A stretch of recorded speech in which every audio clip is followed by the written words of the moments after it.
안녕하십니까. 도선풍수 강의 시간입니다. 오늘 주제는 청계천 풍수에 대해서 말씀을 드리겠습니다.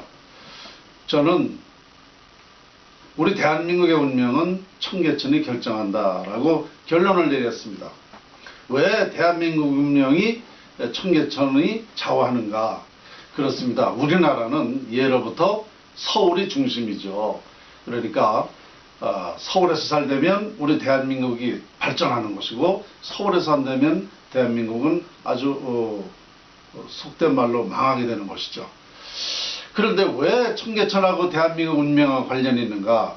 그렇습니다. 이 청계천은 사람의 배에 해당합니다. 이것을 그 형상으로 보면 와인 형상인데요.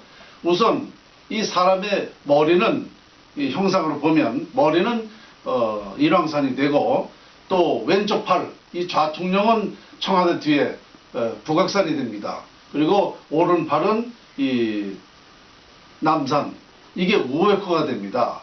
그리고 이 양쪽 이 팔이 동쪽으로 뻗어내려가는 산맥이, 이것이 다리 형상이 됩니다. 그러면 이 청계천 위치가 바로 이 명치인데요. 이 명치가 시작이 돼가지고 중랑천까지 사람의 배에 해당합니다.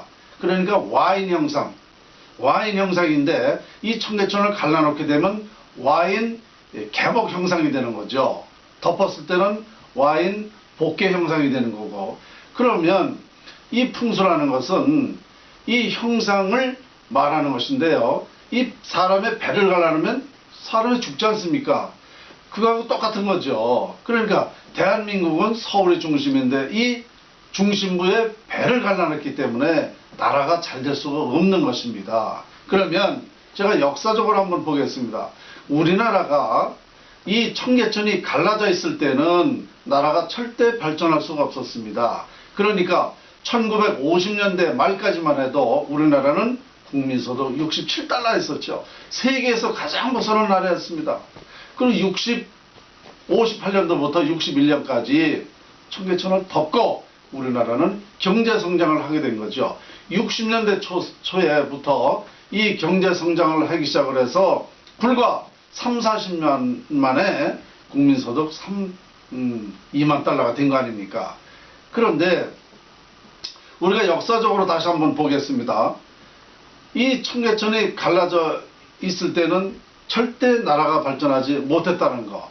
청계천을 덮고 나서 경장혁명을 했습니다. 그런데 2003년도에 이명박 서울시장이 당시에 이 청계천을 다시 갈라놨지 않습니까? 이걸 갈라놓고 나서 우리나라가 아주 나라가 지금 여러 가지로 어렵게 되고 있습니다. 그러니까 이제 올해 꼭 10년인데요. 풍수 10년이면은 그 효과가 완전히 드러나는 것입니다. 그래서 우리나라는 이 청계천이 갈라져 있을 때는 절대 나라가 발전할 수 없기 때문에 지금 현재 나라가 어렵게 되고 있는 것이죠. 그러면 이렇게 말하게 되면, 이제 역으로 다시 말씀을 드리게 되면 이렇게 되는 것입니다. 청계천을 덮지 않으면 우리나라가 50년대 시절로 다시 돌아간다는 것이죠. 그러면 아마 여러분들이 상상이 되실 것입니다. 얼마만큼 나라가 어렵게 되는가를. 자, 이것은 다른 사람은 이런 말을 하는 사람이 없어요. 저 혼자 풍수가가 이렇게 이런 그 주장을 하고, 정말 저는 이 청계천 문제 때문에 지금까지 엄청난 고민을 하고 엄청난 활동을 했습니다.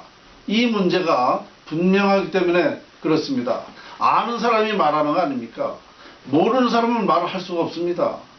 자, 저는 풍수 전문가입니다. 연구가로서 어느 분이라도 이거에 대해서 좀 토론을 하고, 또 정말 왜 이 풍수가 과학이고, 풍수의 이치가 무엇이고, 풍수의 영향이 무엇이고, 풍수의 그 모든 것이, 이걸 밝히라 그러면 제가 밝힐 자신 있습니다.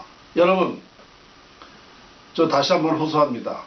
우리나라는 청계천을 덮지 않으면 나라가 발전할 수 없다라는 것을 분명히 저는 말씀을 드리면서 오늘 강의를 마치겠습니다.